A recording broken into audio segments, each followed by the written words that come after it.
Hey guys, Prowl 1701 here. Today we're going to be reviewing part 2 of the Highlanders, the Telesnap Reconstruction from Loose Cannon.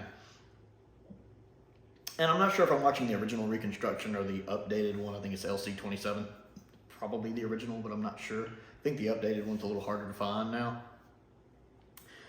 The Reconstruction is a little hard to follow. There's no surviving footage. It's all telesnaps, and I think it's that way for episodes 3 and 4 as well. I think only episode 1 has some short actual footage. Some of the telesnaps or the scan lines show really bad on them. Like scan lines. And then a lot of photos get reused a lot at different points, sometimes with different backgrounds. I mean, it's still impressive how they've managed to edit some of the photos to kind of show different things. But it is a little hard going. The actual story I'm enjoying. I like the part at the beginning when Kristen and Polly trick the soldier, the one that turns out being a pretty good soldier, tricks him into falling into the pit, and then Kristen takes his gun. And Polly seems to be taking so much glee in not exactly torturing, but poking fun at this soldier. What's your name? I refuse to tell you. And she finds his little pin and she takes all his money. And the way that Polly is playing that, the way Annika is playing that, it's just so delicious and fun. It's like Polly's having so much fun just tormenting this poor guy. I absolutely loved how she did. I'm going to take a lock of your hair and you're going to do what we tell you. That's blackmail. Yes, it is. I loved the way she was playing that. That's another reason I wanted to go ahead and watch this. Now, as I mentioned in part 1, I've read the target novel of this before. I really enjoyed it. And that's one of the things that's making this easier to get through is having read the novel, I know what happens, so it's a little easier to make sense of what's going on sometimes. But it's nice hearing the actual audio and hearing the audio performances and getting the at least telesnaps to kind of represent a visual representation of the story on screen. I just love how much Polly's voice is doing here and the joy she's taking from this, the glee she's getting. And again, I like how they do some of the stuff with the editing to make it look like, again, they're in the in the pit where it's dark and they're like shadow all around.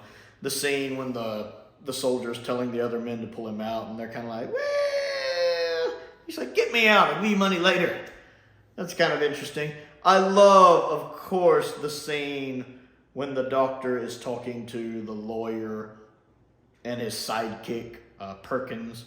That whole scene, it's nice actually hearing this too, to hear how the doctor does his German accent and how he's doing his performance. I am enjoying that. And when the lawyer guy's got the gun held on him, and the doctor's trying to fake him out like, well, I've got the standard here. We can split the 30,000 pound reward, which I'm sure was a crazy amount of money back then.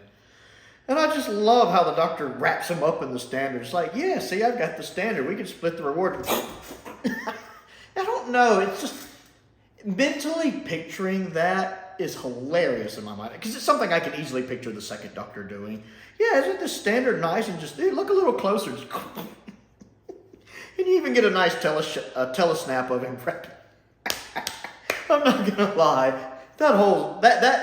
that gave me a chuckle. The whole scene gives me a chuckle. And how he does the thing. Oh, is something wrong with your throat? Say ah. What? Say ah. And he stuffs his mouth with something he can't talk.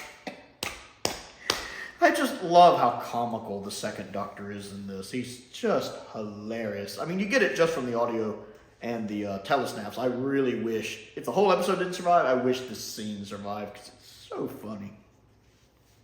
And then he stuffs him in a cupboard while Perkins comes in.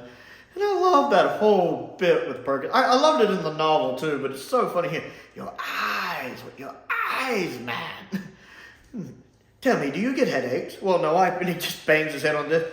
Well, do you? Well, he bangs his head again. Well, actually, now that you mention it, my head does hurt. Well, of course it does. Your eye. I think the wording is slightly different in the novel, and I think it's a little funnier in the novel, but it's still hilarious here. And how he tricks Perkins into closing his eyes and blindfold. Now, you just lay there for an hour. I hear a lot of banging and knocking. Oh, that's just in your mind. Because it's the lawyer guy, making noise. It's just in your mind. You need to rest. Lay here for at least an hour. And then, it will get less and less. And Perkins is falling for it. The second Doctor would have been great on stage. And then now he just blows him a kiss. The Doctor just blows him a kiss and walks out.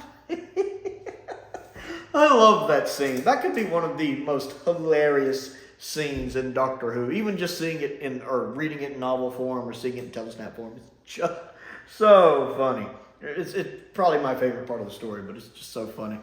And then, of course, we get the parts with the Doctor stealing some old, maid clothes so he can walk around in disguise. The telesnaps get a little confusing there. They're a little harder to follow. I didn't exactly remember what was going on there from the story, but I think they're transferring over to the boat at this point, and that was the cliffhanger is when, they dump, the dead body into the water, and the guy's like, well, this is the only way you'll get off this ship once you're on her, is if you die and they dump you overboard. So I guess a fair warning. It's an okay cliffhanger. Not as good as cliffhanger part 1, but it's okay. A little bit of that right there at the end was a little harder to follow and less interesting. But overall, I liked it. It's really hard with telesnaps sometimes. Some are better than others. And this one is a little harder going with the reuse of pictures so much. But the audio is good. And then having read the novel, knowing what happens makes it a little easier to track. I think it was just I wanted to go ahead and knock one more I hadn't technically seen out. So I wanted to go ahead and give that a watch. Of course, if it does get animated, I will be doing reviews for the animation version. But I don't think we'll be getting an animation for the Highlanders for a while. It's supposed to be very difficult to do. But episode 2, yeah, I liked it. Again, that part with the Doctor and the lawyer and Perkins is probably my favorite part of the Highlanders. It gave me such a chuckle.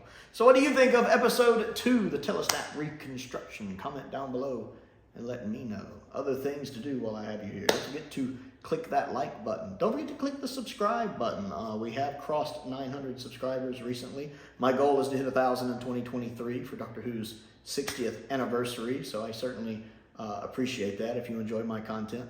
I also have a Patreon if you would like to support me on that. Several different tiers to choose from with different rewards. I want to give a shout out to some of my top tier patrons, Stephen Crane, Colin Coney, Finn Perkins, and Unknown289. I do appreciate their support as I do the support of all of my patrons.